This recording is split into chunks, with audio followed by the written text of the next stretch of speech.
ममता बनर्जी के हाथ से पार्टी छूट गई, ऐसा कहना चाहिए। ऋतुव्रत बनर्जी उनके नाक के नीचे से 80 में से 60 विधायक लेकर के चले गए।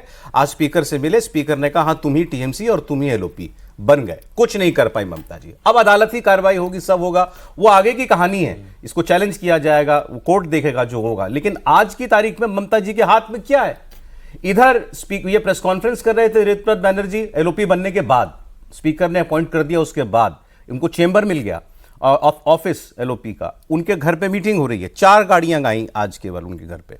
अभिषेक बनर्जी पहुंचे, लेकिन डेरेक ओब्रायन दिखे, उसमें 1-2 सीनियर नेता, फिराद हकीम दिखे थे, 1-2 नेता ही थे।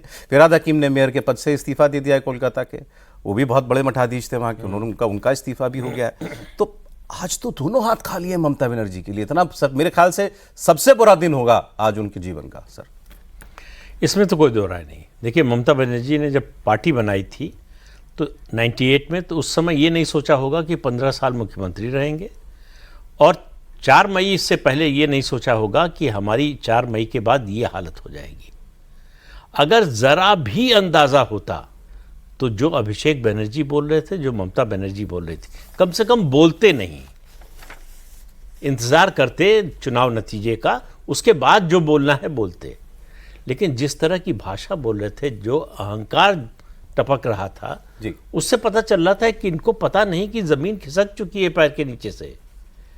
तो इनको 2021 भी 2026 नज़र आ रहा था कि 2021 में किसी की हिम्मत नहीं हुई तो 26 में कैसे हो जाएगी। क्या कर लिया? सेंट्रल फोर्स तब भी लगा लिया था, अब भी लगा लिया, तो उससे क्या होता? हमारा डर थोड़े मन से निकाल देंगे, और सेंट्रल फोर्स तो जो है बूथ के बाहर खड़ी रहेगी ना। तो ये जब अहंकार हो जाता है कि हम अपराजेय हैं, हमारा कोई कुछ बिगाड़ नहीं सकता, तब जो है एक ईश्वरीय शक्ति होती है और दूसरा डेमोक्रेसी में जनता, मतदाता, वो बताता है कि आप क्या हैं। और ये बड़े से बड़े लोगों को, इंदिरा गांधी को इमरजेंसी के बाद बताया ही, उनसे ताकतवर कौन था उस समय? कहाँ, मतलब अपना चुनाव हार गई पार्टी, तो हार ही गई, अपना भी चुनाव हार गई। सेम इनका सर, वही इनका हुआ है।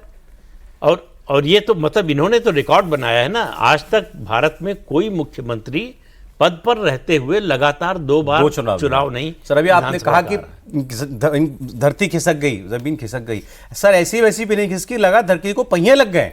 आप सोचिए ये आलम हो गया। ममता बनर्जी इतनी बड़ी नेता, 4 मई से पहले तो आधी दुनिया तो, बल्कि ज्यादातर लोग तो यही मान रहे थे कि ये चुनाव जीतेंगी लगातार, रिकॉर्ड 4थी बार।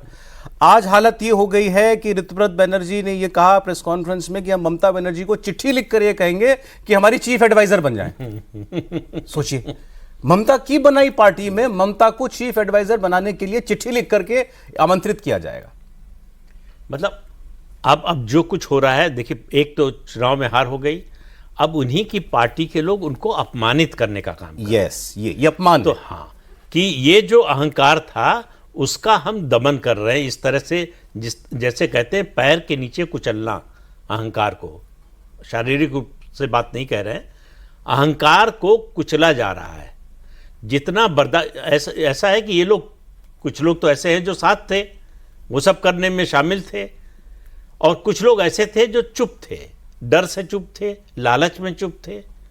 वो जो है उनको अब जबान मिल गई है, उनको लग रहा है कि अब बोलने का मौका है, अब हमारा ये कुछ बिगाड़ नहीं सकते, ना हमको कुछ बना सकते हैं, ना हमारा कुछ बिगाड़ सकते हैं। सर ऐसा लग रहा है कि बिजली गिर रही है, वो भी अलग अलग जगहों पर, अलग अलग वक्त पर, अलग अलग तरीके से जलाने के लिए, झुलसाने के लिए। पार्टी गई, विधायक गए और ईडी पहुंची उसी वक्त। ये सारे घटनाक्रम एक साथ हो रहे थे। ममता जी की मीटिंग, उधर एलओपी बने तो प्रेस कॉन्फ्रेंस, और इधर ईडी पहुंच गई अभिषेक बनर्जी के घर। और मामला ये है शिक्षा भर्ती घोटाले का मामला। अभी सीआईडी की जांच चली रही है फ्रॉड सिग्नेचर वाले मामले में, उसमें समन आया हुआ है। अब इसका समन 15 जून का इनको और मिल गया है। तो वो घिरे हुए हैं एक बिल्कुल ही अलग किस्म के जंजाल के अंदर, कानूनी जंजाल के अंदर। अब टीएमसी क्या कह रही है, थोड़ी आगे की बात करते हैं। टीएमसी ने एक टेक्निकल पॉइंट निकाला है। टीएमसी ने यह कहा कि जो आदमी एक्सपेल किया जा चुका हो पार्टी से, ऋतुव्रत साहब जो एलओपी बन गए, इनको तो पार्टी ने निकाल ही दिया, वो किसी गुट का नेता कैसे हो सकता है? उसको तो हमने पार्टी से पहले ही निकाल दिया। तो वो टीएमसी को रिप्रेजेंट कर ही नहीं रहा। लेकिन सौरभ जी पुराना इतिहास है, चाहे इंदिरा गांधी को निकाल दिया गया था तो वही ना, उसके बाद भी ये तो विधानसभा में कोई कोर्ट, अभी आपने शुरू में कहा कोर्ट डिसाइड करेगा, कोर्ट नहीं कर सकता। विधानसभा में यदि 60 आपके साथ हैं और असली आप, मुझे तो ये चिंता होती है, हो सकता है यदि बीजेपी के बने प्राइम मिनिस्टर और होम मिनिस्टर भी कहेंगे नहीं भाई हम सिंपैथी रखते हैं ममता बनर्जी पर, कोई ब्रेन हेमरेज न हो जाए।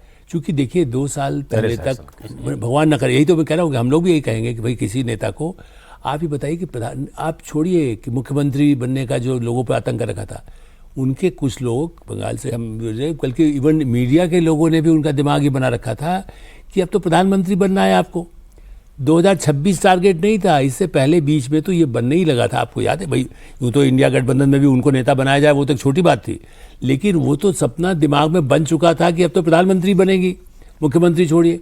और उसी ढंग से एमएलएज को टिकट बांटने से लेकर के जिस तरह से आतंकित किया हुआ था, तो वो उस समय तो ठीक है भाई, इनके नाम पर चुनाव जीतना है, आपको पार्टी में इतना मिलता है, इतना मिलता है, इतना मुस्लिम, इतना हिंदू।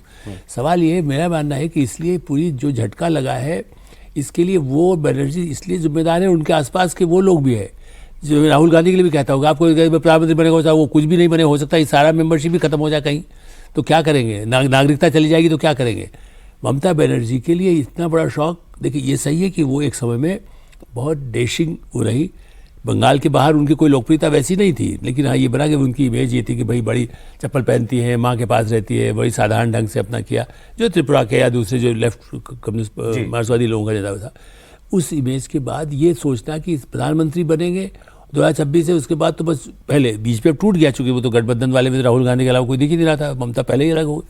मुझे ऐसा लगता है कि इसलिए ये एक बहुत बड़ा, जो आपने कहा ना, इतिहास के भारत में कितनी पार्टियां टूटी, कांग्रेस कितनी बार टूटी है, जनता दल टूटा, जनता पार्टी टूटी शुरू में, इतनी दलों को तो हमने ही 50 साल में देखा है पिछले सामने से। ऐसे कोई नहीं, ऐसी नहीं टूटी कि जिसमें सब कुछ पार्टी दूसरा लेके साथ में टोकरी लेके चला गया, आप बैठे हुए देख रहे हैं।